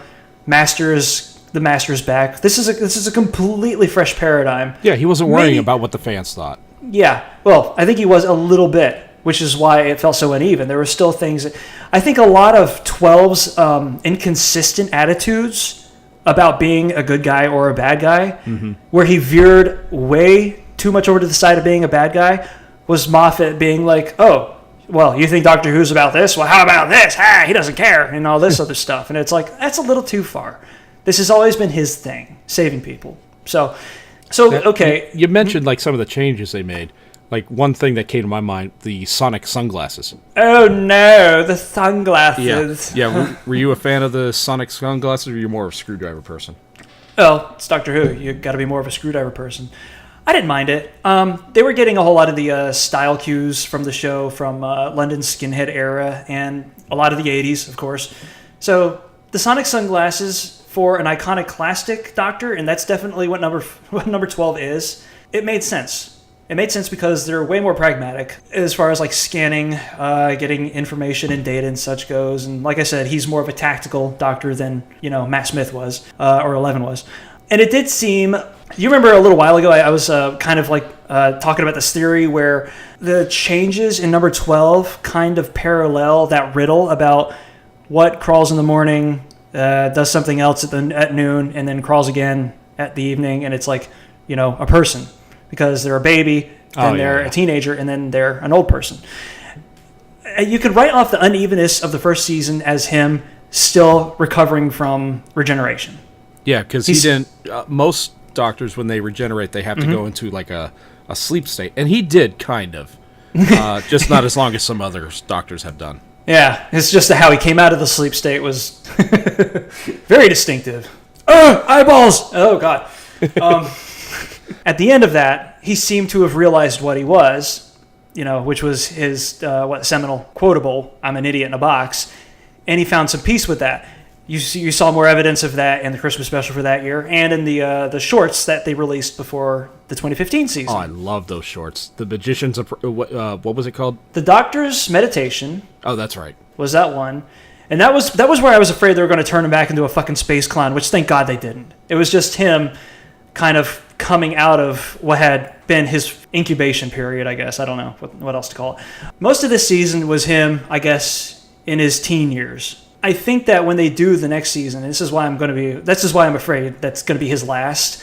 It's going to be him dealing with the rigors of like coming to terms with himself and, not trying too hard to remake himself with the Sonic shades and whatever else. And at the end of this season, he got the Sonic back. If you're listening through this many spoilers, you knew that already. And with the culmination in this year's Christmas special with him meeting up with River Song and apologizing for the way he not treats her, but the way he, I guess, regards her, it seems like he's like entering into early adulthood. I know some of you like sociologists are listening to this and he's like, this guy loves sucking his own balls, doesn't he? But I think that's kind of where they were going with it. I think that's a medical condition, by the way. Yes, elephantiasis of the testes. I'm not actually sitting on a chair right now. It's my fifth wrinkle. And now I'm reclining. It's one of those giant office balls you sit on. It promotes posture. No, I'm sitting on my nuts. When did this podcast become a fucking Cronenberg movie? I do want to ask you, since it looks like that now we're done with the companion Clara. I'm pretty sure it's safe to say she's done. Where would she rank on your list of companions since the 2005 relaunch? Not Donna. Do you think Donna's the top? Donna's going to be pretty hard to topple, as far as I'm concerned. Underneath her, it's going to be Clara basically versus everybody else but Donna, and Wilfred was Donna's dad, right? Yes, grandfather. Grandfather, right? Her grandfather. I did like the one appearance he did. Yeah. Dude, they could have run a whole season with that, as far as I was concerned. That was just dynamite, the whole thing. Now, but you even have Donna higher than Jack Harkness. Is he? Shit. He traveled with him for like a good 4 or 5 episodes. That's true, but now we're getting kind of into that like weird sub-companion territory, because do we include Rory, Mickey the Idiot? Yes. We are? Like all those people? I would consider Mickey the Idiot, yes. Shoot a name and I'll tell you what I would consider. Okay, all right, let me think about this for a second. Okay. The one dude that traveled with number 9 and Rose for like 2 episodes. I know exactly the guy who got the implant on his forehead. Yeah. Yeah, I would say not, because my reasoning behind that is the doctor sent him away. He said, "You're shit, you're gone." Which is why number 9's awesome. Cool. All right. So considering all those people, okay, we're going to go Donna, Wilfred, Probably Jack. Yeah. It's harder to come up with a better character than Jack Harkness. Rose? Rose. I know Rose would top Jay's list. Yeah. Okay, I'm guessing Rose is going to have to be next. And my next pick, see, the thing is that between her and this other one, I know people are going to be like, what has happened to you in your life in order to make you like this? I really like Martha. I know she was kind of pathetic in the first season that she was in. Was she only in one season? She was in 2, as far as I know. Okay. There was her. She made a couple appearances before she became a real companion. He ran into her a few times. Oh, right. Because she was in the hospital on the moon first, and then a couple of other things happened, and then she came back. All right, she got past all that though. That was the thing. She was actually like a very. A lot of people say they didn't like her run altogether. I think she started good, and then like the last third of her run as a companion was kind of like she was falling in love, and now I'm above that. And it's like, no, you're. I kind of saw it as her more of like finding her independence, because there were certain moments within that season that she was introduced in where. She was shown to be very still tethered to her family, and not, despite having her career, not making really a living for herself, you know? And I thought that was kind of symbolized with her attachment to the doctors. Like, a lot of people see it as like an irrational like need to be validated by somebody that's never going to validate her, and a lot of people got pissed off by that, thought it was retrograde and shit. But let me ask you this: who do you rank higher, Clara or Martha? Oh, yeah. That's who we were talking about initially, wasn't it? I mean, not a lot of people would agree with me. I would rank the Pawns very high. I loved watching them. That you're right. Not a lot of people would, and I'm one of them, unfortunately. Having them aboard the TARDIS as a married couple was kind of cute. That was amusing. It rang back to like the original season, or the first series. The very first series. Yes, because they had a married couple on. They did for a few episodes, yeah. That was during the caveman thing, right? I'm sorry, I'm just catching up with the first Doctor recently, so I think it was like the entire first season they had, and then after that season or series, they start changing it up. Very different couple, though. I actually don't even know that they were married, because they were both co-workers at the same school, at Coal Hill School, right? But they were definitely working at the school. Now that you mention, I don't remember if they were married or not. I don't think they were. What had happened was that... on the side. Well, it could have been. It was the 60s. You know how things were back then. A lot more fun. There was Susan Foreman was a student of theirs. Yeah. That they were, they went over all this stuff in the Unearthly Child. What is her deal? She doesn't know what this is about, and for some reason she drinks out of the toilet, and she seems to be very fashion conscious, but I saw her trying to... I don't know, light a loaf of bread on fire and read poems to it. Hey, here's a great idea. Let's follow her home. She seems like such a stable youngster. Yeah, and we seem like such stable adults engaging in this. By the way, we have absolutely no paperwork on her. She just shows up. Like, even back then, that was a little bit difficult to swallow, wasn't it? Oh, yeah. Especially in post-war England. Fuck's sake. So anyway, yeah, there was a lot of suspension of disbelief back then, and that was before they took off in the TARDIS. Whenever we see another Doctor Who again, obviously he's going to have a new companion. I have who I want as the next companion that I think would be just freaking golden. I want to see Strax as the next companion. Fucking A, yeah, Strax. Oh, because shit. Every companion that he picks up has absolutely no knowledge of what's going on in the cosmos, doesn't know everything. Strax knows all this stuff. He's not going to ask the stupid questions, but he's still going to be stupid Strax. Well, you know what's even better is that he not only has this like prior familiarity with these sorts of cosmic situations, a lot of his information is going to be incorrect because he was grown in a vat, remember? Yeah. For the glory of Centauro or whatever the fuck. They haven't glory of the Centaur Empire. It's the Centauran Empire, yeah. I kind of missed the main Sontaran guy, the guy that had the really raspy school teachery voice. Mm-hmm. Yeah, you knew he was down for retirement, but gonna eat it all the way up until then. Oh God, the character is just. I am a very potato-esque young man. He never said that, but I hope is he does there a one day. hashtag we can create for this to make it happen? Potato sergeant. I don't know. Potato clones. Vote for Strax. Super tuber. I like it. Okay, yeah. So Strax as a companion would be pretty freaking great. But as far as like Clara goes, yeah, I'm gonna have to put her above Martha. The big thing about Clara is that she showed a very slowly developing evolution, which is cool as shit. You know how she was taking like risks near the end of the 11 run. Oh yeah. Was kind of trying to reel that part of her life back when 12 was first introduced, and then when in this last series she just went like whole hog about the Daredevil thing. Just completely reckless to points. Yeah, that, and she was really resourceful too. And I know a lot of people hate her, but I don't really know why. And no reasons given to me are in any way satisfactory. So, well, I think she ranks really high on my list. Not in the top 3, maybe definitely in the top 5. And the reasoning being is her level of importance to the Doctor's timeline. For 2 reasons. One, she was in his timeline and doing all that stuff, like different versions of her. And the other thing is, she was there to stop him from burning Gallifrey. That is also true. Yeah, you're right. Completely forgot about that. Some other idiot, and we got a different story going on. So, yeah, I think Clara's stay was worthwhile. I don't know. I don't know if that's bucking the trend or not, but sure. Above Martha, fine. All right, so you ring us in. Time for nerd or not trivia. Wait, I want to try this. Okay, yeah. Can I bring us in? Yeah. All right. Go. Yeah, please. Well, you do the chime. I'll trail that. Okay. All right. So chime in and then you go. Okay. Yeah. All right. Da-da-da-da. And now it is time for nerd or not.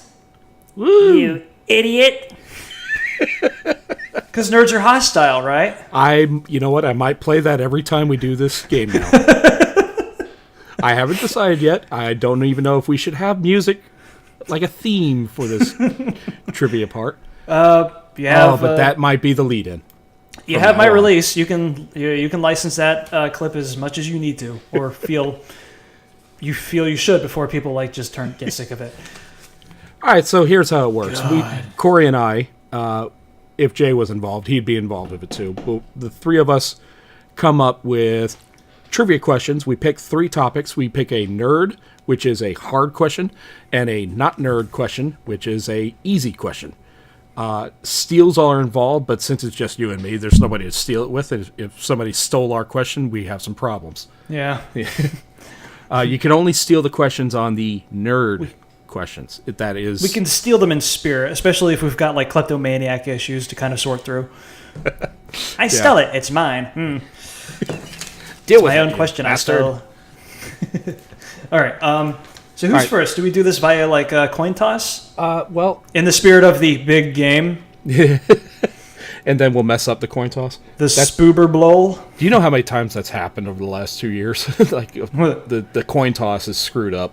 I think it was during the playoffs earlier this year, the NFL playoffs, where the ref went to flip the coin. It went up in the air. It did not rotate at all. It went straight down.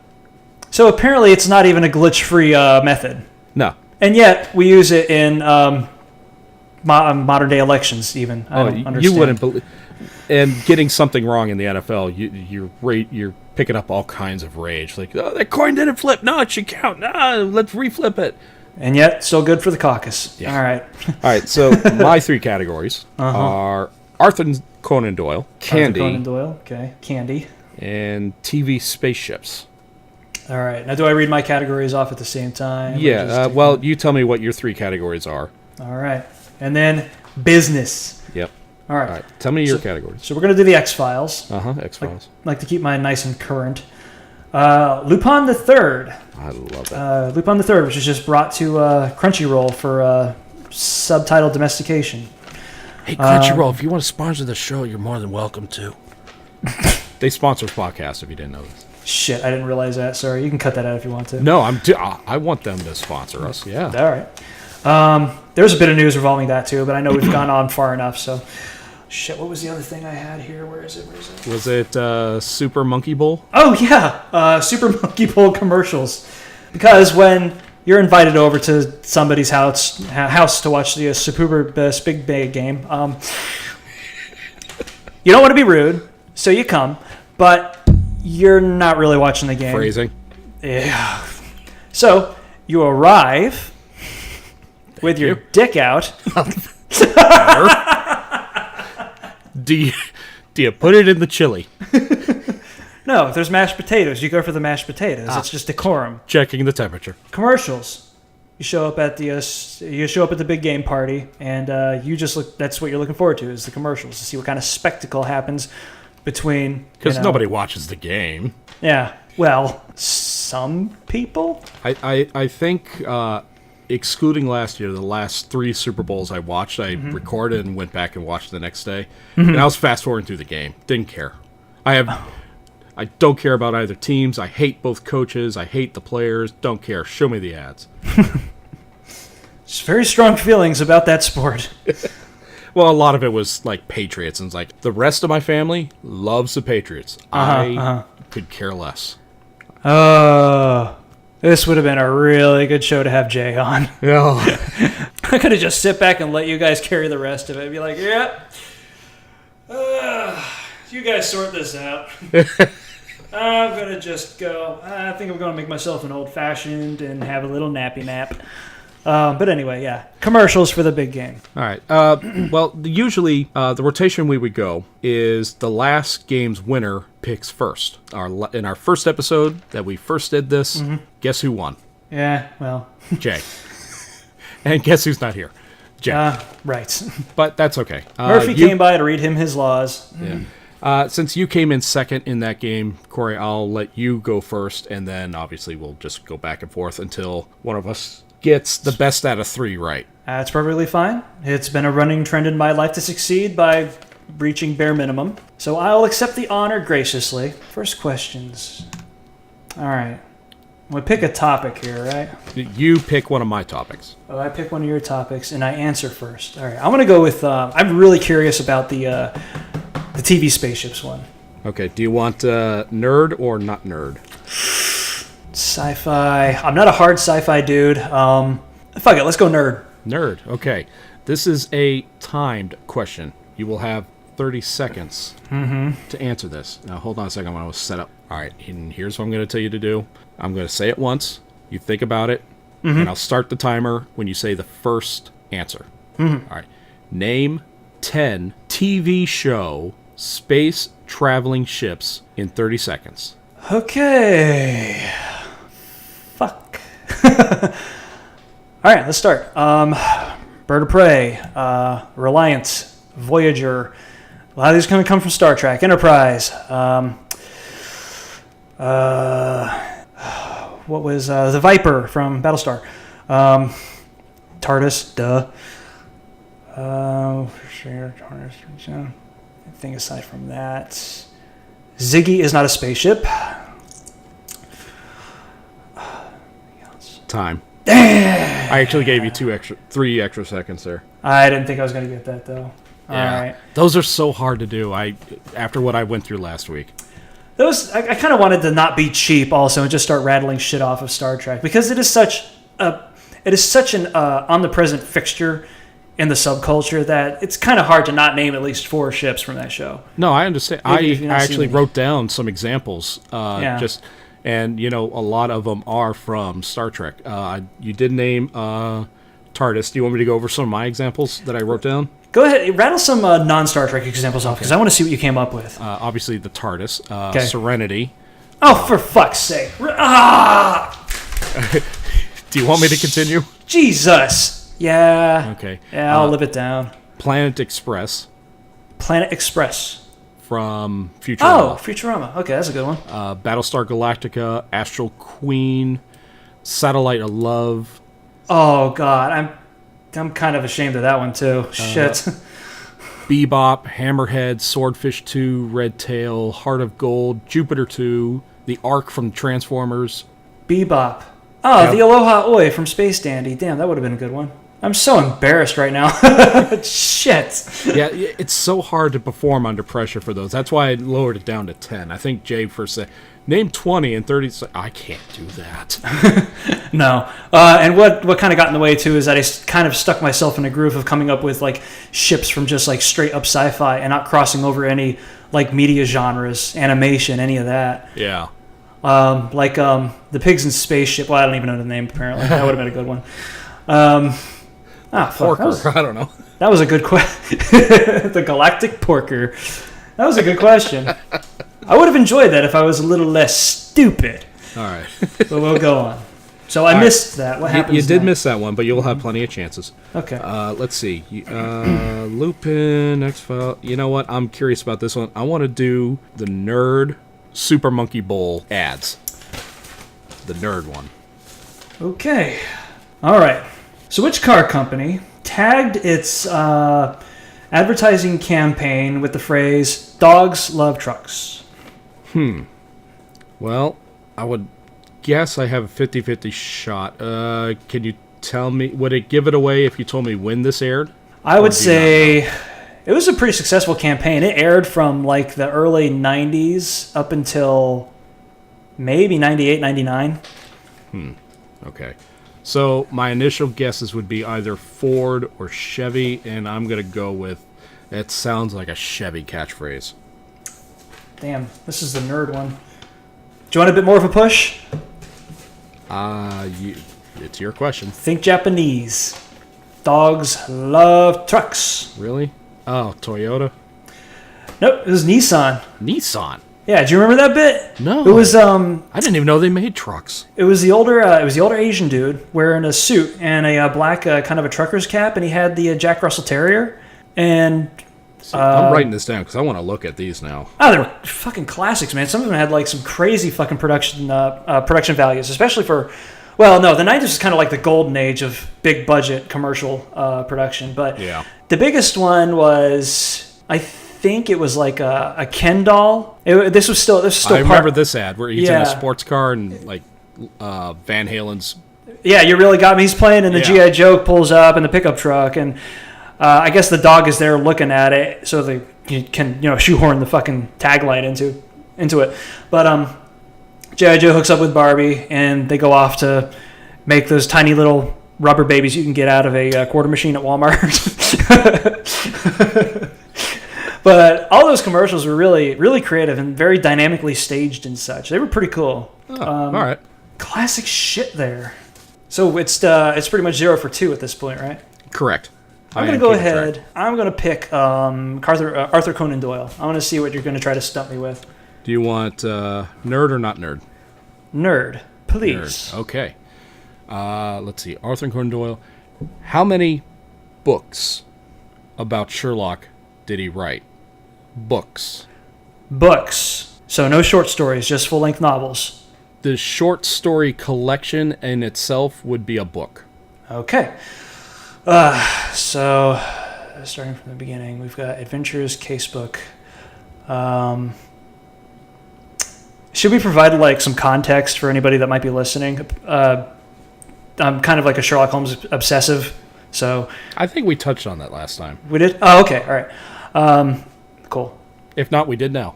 So Casebook, Adventures, Sherlock Holmes. Well, I know that there are 4 compilation books total, and I believe that there are 4 novels total, but I've actually, and some people are going to be like, you're not a Holmes fan. I've only read one of the novels. And that was a Study in Scarlet, which technically I guess was a collection of, the original Strand shorts, but they were serial, so novel. 4 and 4. I'm going to go with 8. 8 novels, or 8 books. There were 4 novels and 5 short story collections. Read them off to me, please. I I don't have that in front of me. Ah, well. I wasn't prepared for that. Pip Cheerio, butthole. I'm sorry, I should have been better prepared. Apparently what's in the game is no longer afoot. What is this bullshit? That's my best Sherlock. Is over. That's my best Sherlock too. That's just me completely just like shitting all over every actor that's inhabited that role since Basil Rathbone or John Barrymore. I can't believe for all these questions I have all this information written down, but that's the one. Well, I'm curious. I'm going to have to look that up now. Because if you notice, I can only really remember the titles of 2 of them. I just knew that there were 2 more after that. I will look it up and send it to you, but that is the information I found. I am chagrined. All right. Well, what do you want to pick from here? We've got X-Files. We've got Lupin. You know what? I don't watch X-Files. Not because I'm against it in any way. It's just one of those shows I never got into. I watched 1 or 2 episodes and was like, okay. Oh, okay. All right. So shit, I kind of wish I knew that. I didn't know if you would. So I didn't know if you'd like watched. I know your sister was into it at one point, and I didn't know if you like watched it with her a lot.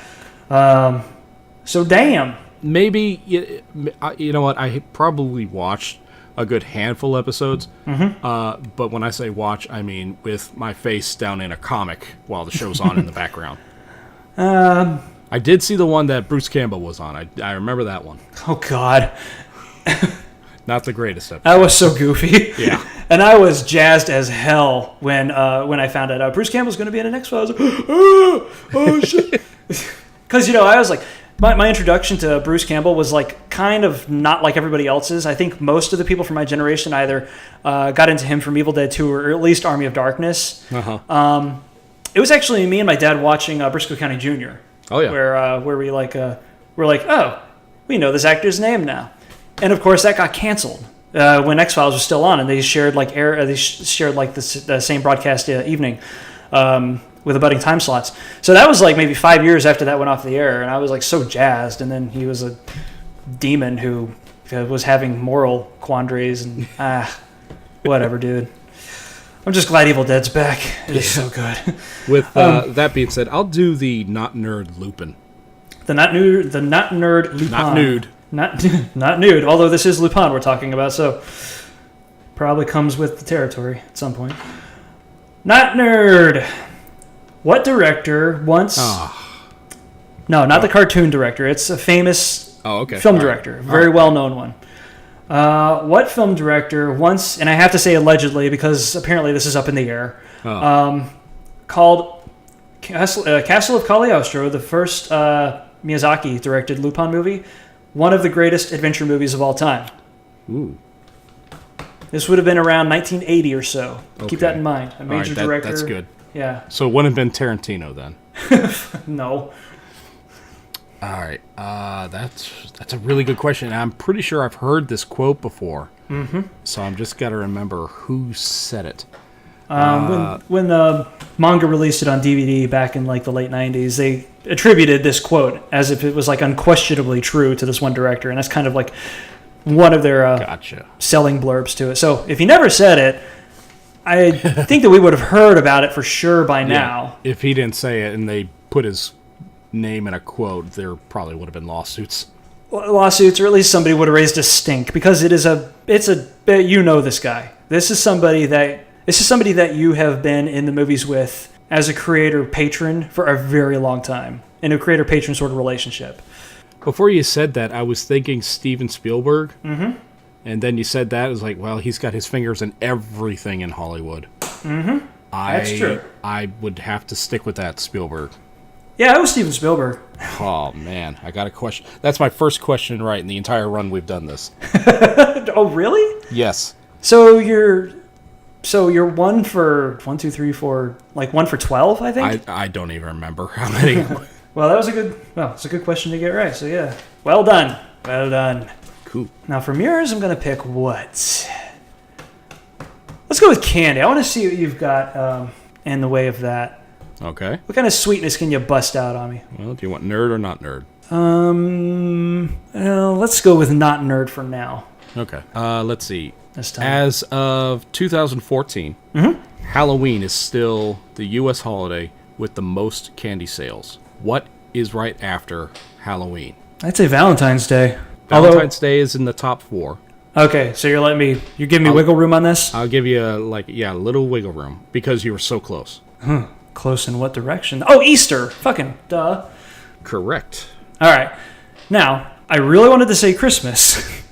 Well, I'll tell you the order as far as sales go is Halloween, Easter, Christmas, Valentine's Day. Easter, Christmas, Valentine's Day, and that makes a whole lot of sense. I would have been thrown if it was St. Patrick's Day, but I also would have been strangely kind of intrigued. I don't know, but a lot of candy on St. Patty's Day. So a lot of diabetes happening. You know, it was just a beer or two, and then a whole roll of Spree to wash it all down with. After two of those events, you're drinking on St. Patty's Day because your doctor just gave you diabetes report. See, here's what I'm thinking we're going to do. We're just going to crack open a bottle of Chivas Regal 12. I'm going to melt 3 pounds of dark chocolate in a Dutch oven. Throw in 2 boxes of Nerds. Season it with pixie sticks. And Cavity's just listening to this. And stir it all with a Lick-O-Made vanilla stick, or 10 of them taped all together.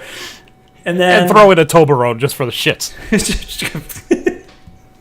Because Toblerones look like a turd. I see what you did there. I got an outrageous for Christmas, man. That was a blast to the past. Wow. And right up my ass. The reason I was going to say Christmas before, or why I was tempted to, is because this year, candy happens on Christmas. It's inevitable. Yeah. You see, I don't know if they register candy canes as candy. If they do, count them, shit. It'd be really difficult because of the volume confusion that would arise from buying also, the candy cane shaped packages that you put in the stockings. They're usually filled with Hershey's Kisses and whatnot. Mm-hmm. The Hershey's Kisses that I brought to work that nobody will fucking eat. And because it's not like it's not a per unit sale. I don't know what I'm talking about here, I guess. But this Christmas, yeah, the stocking was robust. I can tell you this: when I went up north, I packed pretty. There was purpose. There was purpose and function to my packing methodology. Clothes, got the 3DS, 1 book. That was all I needed. No carry-on fees, no baggage check fees, nothing. Some light-ass traveling, and I carried it off with flying colors, which is something I think I can be impressed with myself by because I'm fucking disorganized and lazy as shit. And when I came back, I almost couldn't fit my bag underneath the seat because it was halfway filled with candy. Wait, how'd you get through the airport with the candy? With all the candy? Yeah. I guess they don't check candy. I don't really know. I mean, none of it was I thought they throw food and drinks out. They throw... here's what I found out last month, or December. They throw out anything that's larger than 6 ounces. If it's in a tube or a spray can or any sort of a metal encasement, right. I suppose. If it reflects, can't be bigger than 6 ounces. Anything else that I'd had in there, like I had like a little thing of deodorant, but it was a can of the spray on, the aerosol douche garbage, that you pick up at a Walgreens when you're feeling desperate and you have a job interview. That was the thing that they singled out because it was too big, and they didn't give it back to me, which was unfortunate for the people on the plane because planes make me nervous. So at least you were on the plane. Yeah, true. Anything else though? I mean, most of my candy was just like I had the Nutrageous. No, I didn't have the Nutrageous. That was the first thing that got eaten. It's a bag of jelly beans. It was a small candy cane full of Starburst flavored jelly beans. Also, 2 Sprees, box of Nerds. I don't know. I put it out all on display on the kitchen island over there among the tiki shit, and I think I've gone through about 2/3 of it now. But there was a fucking pile there at the beginning of January. A mountain of candy. It was a mountain of candy. And one that I didn't get thrown off of at the airport. So I don't know. That'd be something to look into if you ever do any flying. Well, you fly up to Maine regularly, right? Usually they come down here now. Oh, okay. All right. Because trying to get 4 people on a plane, it's a lot harder than 1 or 2. Well, you don't have to fucking worry about it anymore, do you? Yeah. Yeah. All right, questions. Question. Let's see. It's my turn. Mm-hmm. You know what? I'm going to go with the Nerd Lupin because it was, I feel like I'm on a hot streak of 1. All right. Well, cartoons will do a fella right. So, the Nerd Lupin. So, the different, TV series of Lupin are, designated by, are kind of color-coded by his jacket. Right. There have been 3 jackets for the longest time, and, of course, with the recent series, there is now 4. Name all 4 colors. Yeesh. Well, red and blue, right off the bat, I know that. Okay. 4 colors. Are these, Let's see, how can I question this without you giving it away? How are they? Red and blue are the only primaries. We'll say that. Okay, all right. So, are they like natural colors, like you would see it on the street, or are they still like comic bookish, where it's like, oh, that's an interesting color? One you could say is a natural color. Okay. Found pretty abundantly in raw nature, as a matter of fact. Then I'm going to say brown or tan. I'll stick with brown. And I don't know, why not say purple? God damn it, you're so close on either one of them. Close enough to not be able to stretch out with a hint. Okay, blue and red you got. Green. Green, okay. Green instead of brown. Color. And you're going to hate this one. Pink, not purple. Pink. Yeah. Pink was... Pink Is that the new color? No, blue's a new color. Pink was the... I think the last time they did a series, actually. It would have been green first, red, and then the third series was pink. And pink was apparently a fucking trip. I'd actually never seen any episodes from it. But yeah, I'm pulling up no memory of pink. Yeah. All right. So, well, you got the not nerd on that one. I got something. And the streak dies at 1. I'm sorry. I'll just make it all like... No, it's all right. Sports and barbecue next time. No. Oh my God! Why didn't I do barbecue? Shit. All right. First off, don't make them for the audience. Make it for Don't make it for me. That's not for make the it for the person audience. Yeah, right. But seriously, barbecue. I mean, Yeah. Oh my God. All right, well, that's there's happening next so time. much you can do with that. I won't even touch it. I'll let you do everything. like getting into regional differences alone. Yeah, that. Oh God. Like St. which- Louis, Texas, Carolina. It could be here. Like, for example, question: which region of barbecue do you prefer, and why does it suck? This is for the people that live in Texas. Fuck Texas barbecue. All right. No, Why I'm do you being like kinda barbecue, and why are you such a demon? Like, the Midwest has an altogether mutant version of, or idea of what they think of as barbecue. That, like, even Texas would be like, look, I know we're a little bit obsessed with sides, but this is bullshit. What the fuck are ranch beans? Did you know there's actually something close to a Florida style? Florida style is like a mutation of Georgia, though, isn't it? What is Georgia? Georgia is Georgia's mustard, right? I actually don't know, but Well, I can tell you, like, unofficial Florida style is a heavy smoke with a honey or sweet sauce. Oh, no shit. All right, you know what? The next time I'm up in Charleston, for whatever reason, I'm going to make a note of that and see if there's any sweet sauce up there. So you want... Oh, you already answered. It's your turn. That's one of mine. Okay, let me see here. Let's do the not for Arthur Conan Doyle. Okay. This one you probably should get. Mm-hmm. What Sherlock novel was the most popular in sales? Hound of the Baskervilles, right? Ding ding. Yep. Which is the most implausible one, too. I'm actually not a big fan of that story. It's a little too off the Sherlock dial, I guess, even for its time. Did you just pound your desk or something? Oh, did you hear that? There was like this reverberating humming sound that Yeah. it was actually kind of cool. I'm probably going to leave that in. That was me aiming my neuralizer at the microphone so that you will forget all about this conversation in precisely 20 minutes whenever we get done. What? Oh, nice. I guess I could have dialed it forward a little bit. Sorry. All right, my turn. Wasn't watching my neuralizer. Give me the not nerd super monkey bull. The not nerd hoochie tootsie. All right.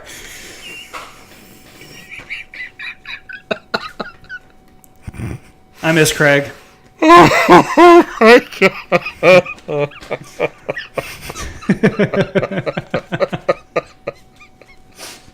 That just brought a flood of memories.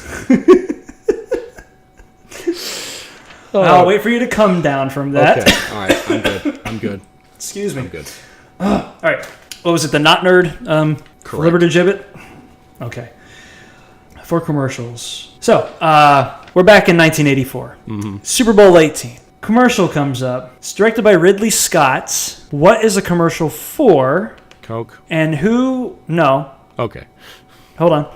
What is a commercial for and the company that the product is related to? I don't really know how else to clue that because there are some pretty big fucking clues in that. question by itself, which is why it was worded so deliberately. For a moment, I thought you were going with the Mean Joe Green Coke commercial. No, I kind of wanted to, that but one aired. It didn't air? No, I don't remember when it aired, but I do remember okay. that's like the most famous of all commercials. Oh, okay. Mean Joe Green. That wasn't the Joe Piscopo stuff, was it? No, it was some kid saying, "Hey, you want my Coke?" And the Mean Joe Green's limping, and he says, "Hey, thanks, kid." And he starts walking away, and he throws his sweaty jersey at a kid. Huh. Oh, yeah, that one. And the kid probably got staph poisoning. I don't know. Staph poisoning. he caught his, what the fuck is it? Hepatitis. I don't know. Whatever diseases football players have. Well? As far as your question, God, this was what Super Bowl? Super Bowl 18. Which was held in 1984. Wow. You would figure a lot longer than that. Wow. 1984. Yeah. And this is probably right up there with like some of the greatest Super Bowl commercials of all time. But it's considered by I thought most to be like the greatest Super Bowl commercial, or at least the most well produced. Created a lot of jobs for people in the commercial industry. What it was? Holy shit! Why am I blanking on this? My father worked for IBM. But it was making fun of IBM. It was for Apple. Yeah. Okay, but the product. Apple. Did they say a product? It was one of their big I remember the girl comes up, she's swinging a hammer, and they're saying Apple's going to show why 1984 was nothing like 1984. Mm-hmm. Crap. But it was the forebear. It was of one of their biggest computer home computer lines. I'm going to say Apple II or Macintosh. Yeah, there you go. I think we can give that one to you. We can give that one to you. Well. Anyway. We have actually as good as a competition as I hope we have as good as a Super Monkey Bowl. Mm-hmm. We both have 2 points, and it's your turn to choose. All right. So we've gone through Arthur Conan Doyle. Yep. That's blanked out. Yep. You have Nerd Candy and Not Nerd TV Spaceships. Candy. Wow, I'm wearing headsets and I think I need to wash my ears. I hope that shit was in surround. Oh my god. Let's take the remaining Starship question. Okay. This is a simple, not timed question like the last one. We built the city on rock and roll. Yeah. Yay! Jefferson Pilot. I'm old. All right. Wait, Jefferson Pilot? Jefferson Starship. Well, no, that was just Starship at that point. Starship. Does it fucking matter? Actually, it does to Starship fans, or Jefferson Starship fans, anyway. Yeah, they do another Star Wars Halloween special. I don't know. But have you ever seen that? The first appearance of Boba Fett. No, I've never seen it. No. That's what you're talking about, right? Yeah, was that the first appearance? Supposedly. You know what? It was. It happened wasn't in the first movie. It happened before Empire. Yeah. Mm-hmm. There you go. Well, there's some trivia we just ruined. Well, apparently I'm not that old because I've never seen it. Oh, I have seen it, and I had forgotten it. And it's on YouTube, and I watch it again. Holy fuck. Don't do that. Because I don't know why I did it. I think it was more of like a morbid curiosity. It's like, oh, I wonder if this holds up as well as I remember. No. Whenever you indulge your morbid curiosity upon nostalgia, it never pays off. Because you're either profoundly disappointed. I have to agree with you. You're profoundly disappointed in 2 dimensions. Firstly, if you like something and you look it up on YouTube, you're going to realize how much it sucked, which is pretty much all of Inspector Gadget for me, the original cartoons. You know, it was Transformers for me. Really? That doesn't hold up? I saw up? it on Netflix, and it was the G1 Transformers. Like, oh my god. Hey, boys, I got my kids around. It's like, this is what Daddy watched when I was your age. I turned it on, and I was like, oh my god, this animation is horrible. Well, the animation sucked, yeah. But did any of the writing hold up for it? When you're 6 years old, you're not really watching for the writing. No. At least not my kids. Yeah, that's solid point, well made. Daddy, why does he turn into a gun and shrink? Just go with it, kid. Where does the rig go? It just goes in a closet somewhere. I don't know. It goes into the green room with the GoBots that don't work anymore.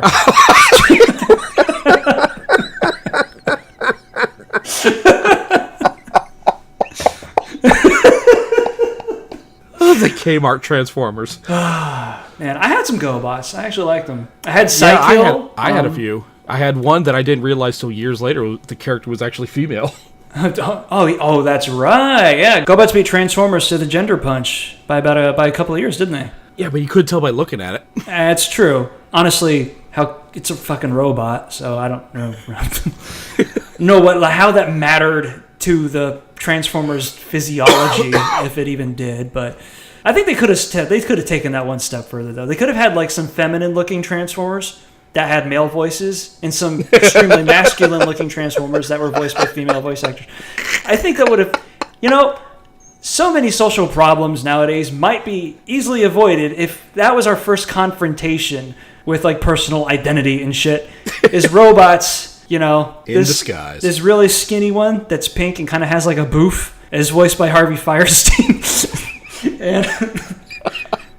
and this one is shaped a whole lot like Mike Ditka and is voiced by Fran Drescher with the mustache.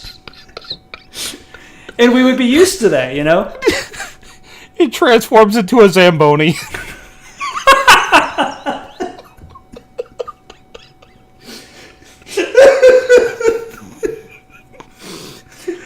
Autobots roll out. I can't. I just scrape up the ice. Speaking of shit impersonations. Oh my god. I can't go outside the rink. All right, Serenity now. All right. Oh my god. Sorry to take that so far off topic. I don't want to go off on a rant here, but go joke. Anyway. Oh, that was some good commentary. Why, thank you. Well, what we were going to do. This is what you're paying for, Jay. All right, so you got to pick a question. I pick one. Yes, I wanted to go back to the Starship thing because, that's how we got off on that tangent. Okay. Not nerd TV ships. So That's right. I remember you picked that already. Okay. Listen very closely to this. How many people were crew on the ship Serenity on the first episode? Emphasis on the word crew. Yeah. Because you remember that very first episode is when they started bringing everybody on as passengers. That's right. The TAMs were cargo, so to speak. So, crew. Okay. You got Mal, 1. You got Kaylee, 2. Book was also cargo. Jane wasn't hired yet, was he? Yes, he was. That's 3. You got Wash and Zoe, 4 and 5. And you're talking first episode, not prior occurrences or flashbacks or anything. Correct. Okay, nothing that predates the first episode. All right, I'm going to go with 5. The second half of that is how many people were passengers. Okay. So that's where you got to work something out. How many people were passengers? Okay, so we had Book, the TAMs, 1, 2, 3. There was a guy that ended up being an asshole. 4. No, not him. He wasn't not the first episode.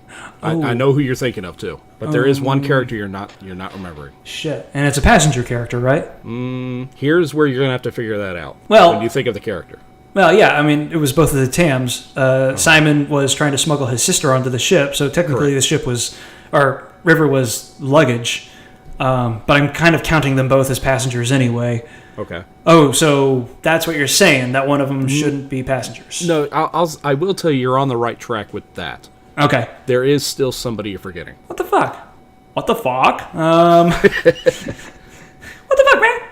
Okay. All right, let's inventory again. So, think from the top of the ship down to the bottom. I know there are going to be people like, if they heard this, they're screaming at the fucking thing right now. Yeah, we probably know a few of them. Crap. This is what I get for not watching Firefly last year, damn it. All right, Uncle, I submit. I don't know. I can't do it. I don't know who it is. All right, I'll give you the name. You have to work out the numbers after that. Okay. Inara. Oh, for fuck's sake. Are you kidding me? Now I feel like a dick. She was technically crew, though, right? No. She was crew, what was her role? No, she was not crew. She was a tenant. That's right. But you didn't ask for tenants, passengers, and crew. You only asked for crew and passengers. Well, yes, correct. We'll file her with the passenger rubric then. And we'll say 5 crew, Book, the TAMs, and Nara, 4 passengers, and I'm a dick. How the fuck? You're a dick who won. I guess.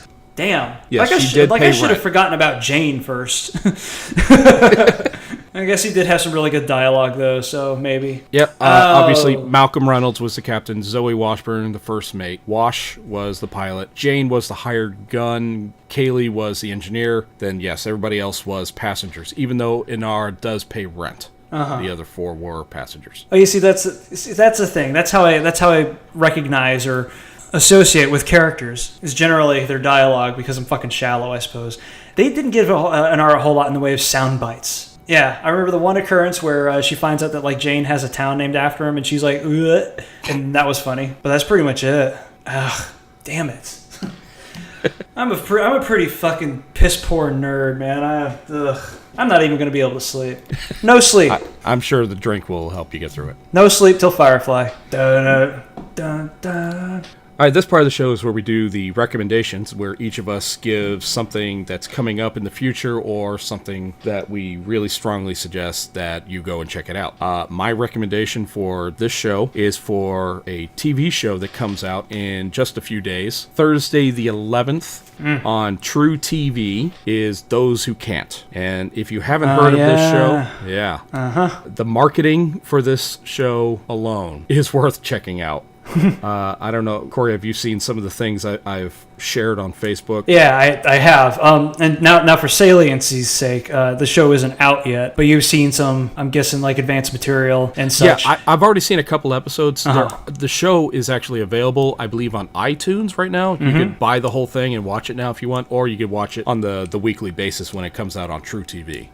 I wonder if I think my local carrier gets True TV. Okay, all right, so good. That's noted. Some of the marketing they've been doing is they'll put up these giant banners in the New York City subway, and people are defacing them. And it's actually become a contest with some people to see what kind of goofy defacing they can do. And then they started making jokes of it. Like, there was this one banner that's on the side of a skyscraper. Yeah. I don't know where it is. I had to look it up. How did they do that? It was a giant. Well, yeah, it was really big, and the amount of money they had to spend on this was impressive. So that's when some of the fans of these 3 guys who are in the show, they're called the Grolics. They're out of Denver, Colorado. Yeah. And they're all stand-up comics that did this show, and they're all freaking hilarious. Yeah, I've listened to 2 of Ben Roy's albums, and there's some. I will say that the first one, good. The second one, I've got demons. The second one is, and I'm afraid of like lurching like headlong into hyperbole here, but if you're into like sort of long form grit, like in the way of like Bill Hicks and shit, it's pretty goddamn good. Yeah. I mean, I don't want to say, because whenever you're like fresh into something, you're like, oh, it's the best shit ever, because you're kind of still coming off of your curiosity about it, your natural reaction to it. But it is honestly probably like one of my top 10 stand-up albums I've ever heard. Oh, that's awesome. It's good. It is really good. And exceptionally real also. You should know that the hobos are going to take over the planet. The fans of these guys, they started using a lot of Photoshop, and then I think I saw one today where they intersected the 3 characters and the lady character from the show into the background of Lee Harvey Oswald getting shot. And then they did some other things where they spray painted the side of a bear going through a river with the show's logo. And my personal favorite is where they say, we finally found the largest piece of real estate to put one of our logos, and it's the logo on Peyton Manning's forehead. Oh my God. All right. Bravo for True TV's marketing and the fans of the Grolics. Well, I've got to point out, some of these things are done by the fans, not True TV. So if you get offended by it, fuck you. Well, that just goes without saying. It's just that it's more cathartic to say it. Right. That's your thing. This is actually kind of one of the things that I put on my list of the best of 2015, because the series, this comic book series, started at the beginning of 2015 somewhere. And there's only 2 volumes of it out right now. But if you know the name Ed Brubaker, if you know the names Ed Brubaker and Sean Phillips, then you know about just some solid, undeniably crisp and potent comic book crime fiction. The Fade Out is what this is called. It's about a murderous starlet in 1950s Hollywood, and somehow involves a writer and his alcoholic pal that he's ghostwriting for. And it involves a lot of themes that were of importance at the time, such as the communist, the McCarthyist blacklisting the corrupt Hollywood system where, people were hired mainly based upon the virtue of how far they could bend over a couch, things like that. And he uses those details as like a backdrop for all of these other very grisly ill deeds happening in the foreground. If you're used to Brubaker and Phillips, then you kind of know what to expect here, except the setting that it's in provides you with like kind of a new lens with which to refract their typical, panel-to-panel language. And of course, there's the style. The style was what drew me in the first place, and I'm not going to discount that. Very good stuff, though. And for people that aren't familiar with Brubaker and Phillips, also their most accessible work yet. So I'd say, if you want to get into crime fiction, go find the Fade Out, get into all that, pour yourself like a stiff shot of scotch or whiskey, or if you're from that side of Hollywood, gin, and enjoy. All right, well, that was, I think this was a really good show. Yeah. Yeah. Our next episode, how about, Corey, we look at some things coming out in 2016 and we're excited about. There's going to be plenty of that. Yeah, probably by then Deadpool will already be out, so... Oh, shit, that's this month! Yeah, it's like in a few days. Oh, God damn it, I hope I have some money. If not, I will buy us tickets. Appreciate it, but I should have some money by that point. Okay, yeah, tax return should be coming any day now. Generous son of a bitch, you. Yeah, I do my worst. So we'll talk about, things in 2016 we're looking forward to. And, hey, if you want to continue this conversation with us in any way, you can get us on the Twit machine, as I call it, at the letter D, spell out the word 12 games, D12 games. That's how you can find us on Twitter. I really just want to reach out and say thank you for listening. This was a long show, but it was a lot of fun. So I hope you guys enjoyed it too. Yeah. For the meantime, I'm Bob. And I'm Corey. And this is Nerd or Not, the official podcast of D12 Games. Yeah. So, get the fuck out of my face already.